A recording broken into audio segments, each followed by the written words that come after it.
Jóvenes estudiantes, nuevamente nos estamos viendo en este video número 2. Les saluda el ingeniero Alfredo Grande, catedrático de la materia Gestión Administrativa dentro de la carrera de Ingeniería Industrial. Estamos estudiando el tema 6.1 en 3 videos cortos. Este es el segundo video de estos 3. El tema concepto de dirección y principios y elementos de dirección. En el video anterior vimos algunos conceptos de dirección y ya comenzamos a abordar los principios de dirección. Estudiamos dos principios, el principio de resolución de conflictos y el principio de aprovechamiento de los conflictos. Vamos a continuar estudiando entonces con los siguientes principios. El siguiente principio que vamos a estudiar es el principio de impersonalidad de mando. Cuando decimos mando, estamos haciendo referencia a aquella actividad que llevan a cabo los gerentes, los jefes, las personas que tienen personal a cargo, como es dar órdenes, dar instrucciones, girar órdenes, girar instrucciones, delegar, etcétera. ¿En quién lo está haciendo o sobre quién recae esas órdenes? Obviamente sobre sus subalternos. Entonces, vamos a decir que ejercen el mando en una empresa, en un departamento, en un área de gestión específica, en un puesto específico de trabajo, a aquellas personas que ocupan un cargo de autoridad. Es decir, quienes dirigen a otras personas porque son sus jefes inmediatos y les dan órdenes. Y obviamente pues velan porque estas órdenes sean cumplidas por sus subalternos.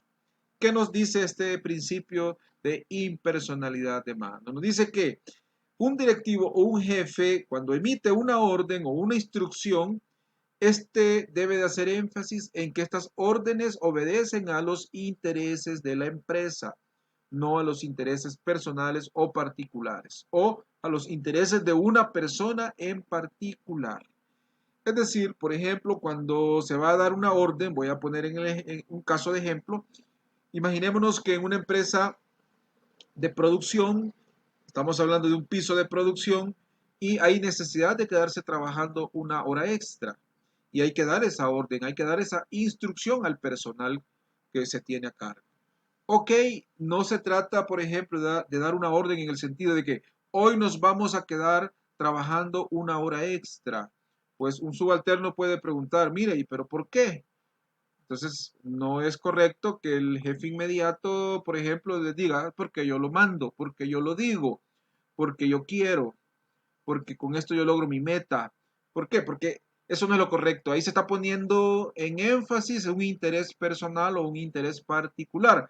Aunque el deseo de quedarse haciendo la hora extra esté avalado por la alta dirección y realmente obedezca a una necesidad organizacional. Pero la forma como la está trasladando la orden el jefe inmediato no es la correcta, porque casi se ve como que es una cuestión personal, es casi una imposición. Entonces el subalterno lo puede ver a mal e incluso puede generar un conflicto, puede generar una situación de problema interpersonal entre el subalterno y el jefe y crear un ambiente negativo que afecte el clima laboral. Emitir una orden poniendo de manifiesto el interés particular genera desconfianza, pérdida de credibilidad de los empleados que la reciben, etcétera. Por eso no es conveniente manejar las órdenes casi que a título personal o darle un carácter personal o particular. Entonces, no es conveniente emitir órdenes de esta manera. Ahí hay una serie de ejemplos. Ustedes deben hacer esto porque yo se los mando. No es una manera adecuada. Harán lo que yo les digo porque soy su jefe. Tampoco. Haz esto, pues así quiero que lo hagas, etcétera. Son maneras no adecuadas de dar órdenes. Se está atentando contra ese principio de impersonalidad de mando. Es mejor darlas de otra forma. Veamos cómo. Ustedes deben hacer esto de esta manera o de esta forma porque así cumpliremos los lineamientos de la empresa. Harán esta tarea de esta forma, pues con ello lograremos la meta de la unidad o la meta del departamento, o la meta de la empresa. Haz esto, pues así cumples con el método establecido, etcétera. ¿Se dan cuenta la diferencia entre dar una orden a título personal o una orden que da la impresión como que es más a título de quien la está dando, es decir, a título personal o particular, en lugar de hacer referencia o hacer ver que es porque así está establecido de manera oficial, porque es lo que nos conviene como empresa, como departamento, etcétera. Entonces, espero que quede claro este principio de impersonalidad de mando. Veamos el principio de coordinación de intereses. Obviamente hay intereses diversos en una organización, pues los intereses particulares que tenga cada departamento, los intereses que tenga cada persona, etc. Entonces, los intereses que deben prevalecer en la organización y que deben ser perseguidos por la dirección son los organizacionales. Y estos pues se han establecido desde la planeación y se traducen en objetivos y metas de empresa, objetivos y metas de departamentos, objetivos y metas de área de gestión, etc. También los objetivos y metas deben estar alineados a los objetivos de la empresa en general, de acuerdo a lo que se establece dentro de su misión y su visión. ¿Qué nos dice este principio de coordinación de interés? Ok, este principio dice que los intereses de la empresa deben estar enfocados a lograr sus objetivos y alcanzar sus metas. Por tanto, los intereses particulares de quienes forman parte de la organización deben estar coordinados a esos intereses generales de la empresa. Es decir, hay que estar alineados. Básicamente, este es un principio sencillo, pues que se debe de cumplir y hacer cumplir dentro de la organización. Veamos el siguiente principio, el principio del respeto de la vía jerárquica. Obviamente, pues dentro de una estructura organizativa hay cadenas de mandos, hay una línea de autoridad jerárquica y esa se respeta, se debe respetar. Incluso no haciendo saltos a la hora de mandar o dar órdenes, haciendo saltos para pasar por sobre la autoridad de alguien dentro de esa línea o cadena de mando. No se puede, no se debe. ¿Qué nos dice este principio?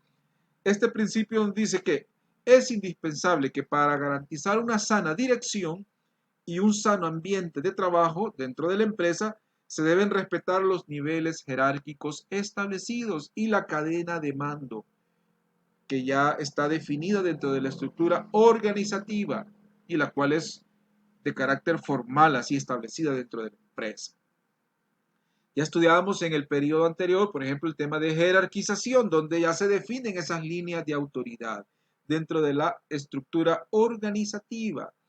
Y obviamente, pues, el respetar esa cadena de mando contribuye a un sano clima laboral, contribuye incluso a fomentar buenas relaciones interpersonales y contribuye a fomentar o propiciar el liderazgo efectivo. Por ejemplo, no sería bien visto que un gerente le dé una orden a un subalterno pasando por sobre el jefe inmediato de este subalterno. Muy gerente puede ser dueño de un área de gestión, responsable de toda un área de gestión y creer que tiene autoridad por sobre aquellos que están a nivel operativo, cuando estos tienen jefes inmediatos. Lo correcto es respetar la cadena de mando. Entonces, esto es lo que nos establece este principio del respeto de la vía jerárquica. Ok, continuamos entonces. Estos principios que hemos visto básicamente son los más importantes relacionados con el tema de dirección. Hoy vamos a ver la parte de los elementos de dirección. Estos elementos de dirección son aspectos fundamentales que deben estar amparados por la estructura organizativa y fomentarse dentro de esta, para que quienes ejercen la dirección, quienes ejercen la labor de jefaturas, gerencias, supervisores, etcétera, y que tienen personal a cargo, hagan uso de estos elementos. Se pueden considerar también como recursos de la dirección, de los cuales yo puedo disponer para ser efectivo a la hora de dirigir. Veamos, son básicamente cuatro. La toma de decisiones, pues los que ejercen la dirección deben de tomar decisiones. La motivación, deben de saber motivar adecuadamente a su personal. La comunicación efectiva, deben de comunicar de manera efectiva los planes de la empresa, todas las directrices que emanan de la empresa y deben de fomentar también o propiciar el liderazgo, comenzando por sí mismos, los jefes o los gerentes o quienes ejercen la dirección, pues siendo buenos líderes y fomentar o propiciar ese liderazgo en sus subalternos también. Entonces, estos son los cuatro elementos o recursos de los cuales el gerente, el jefe, la persona que ejerce dirección, dispone para hacer de manera efectiva esta función básica de la administración. Ok, vamos a abordar la primera, la toma de decisiones, como un elemento fundamental, que esto tiene sus repercusiones. Ok, veamos las repercusiones de la toma de decisiones. Comencemos primero diciendo que este elemento es de suma importancia o relevancia dentro de la organización, ya que demanda que se realice la función de identificar de manera oportuna todas las situaciones del entorno, de la empresa, del departamento, del área de gestión que puedan causar problemas o que puedan generar conflictos, ¿ah? Algo que ya venimos desarrollando en este tema a nivel teórico. Para preverlos, es decir, anticiparnos antes de que ocurran, evaluar todas las alternativas de solución que puedan estar disponibles en el medio y elegir aquella que más conviene a la empresa. Entonces decíamos que el hecho de tomar decisiones por parte de un gerente, por parte de un jefe, por parte de aquel jefe inmediato que ejerce la dirección, implicará evaluar o considerar algunas repercusiones. Veamos a nivel externo, estas son decisiones que tendrá que tomar el gerente en función de cómo se maneja la cadena de valor a nivel externo dentro de la empresa y fuera de esta. A nivel externo sería cómo se relaciona con sus proveedores, con sus distribuidores y con la comunidad en general, incluso con algunos stakeholders que pueden ser partes interesadas dentro de la operación del negocio. Y a nivel interno, pues cómo se maneja su propia cadena interna de valor y todas aquellas decisiones que se puedan tomar en función de que funcione adecuadamente esta cadena de valor interna. Veamos las repercusiones externas. Por ejemplo, el elegir entre una serie de proveedores con quienes se debe trabajar, pues eso es algo que le corresponderá a quien dirige, a quien ejerce esta función básica de la dirección. Obviamente, quien tenga esta responsabilidad dentro de la organización será alguien que está en el área de gestión de proveedores. ¿Sí? Eh, También, cómo poder establecer nexos adecuados con estos socios colaboradores en el suministro de todo lo que la empresa necesita para operar. Elegir también entre una serie de clientes potenciales con quienes se debe trabajar. ¿Para qué?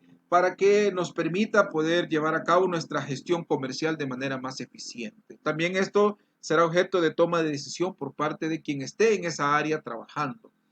Entonces, aquí vemos algunas repercusiones a nivel externo. Veamos algunas repercusiones internas. El manejo eficiente de la cadena interna de valor que permita manejar una estructura eficiente en términos de costos, con un enfoque de servicio al cliente, no solo externo, al cliente también interno, de acuerdo a la estrategia con la cual la empresa está compitiendo en el mercado. Entonces, esta es una repercusión interna, es saber manejar la organización, mi departamento, mi área de gestión, para que beneficie mi gestión a la eficiencia en costos, de acuerdo a la estrategia o el enfoque estratégico de la empresa, o que beneficie a la estrategia de generar clientes satisfechos, tanto internos como externos.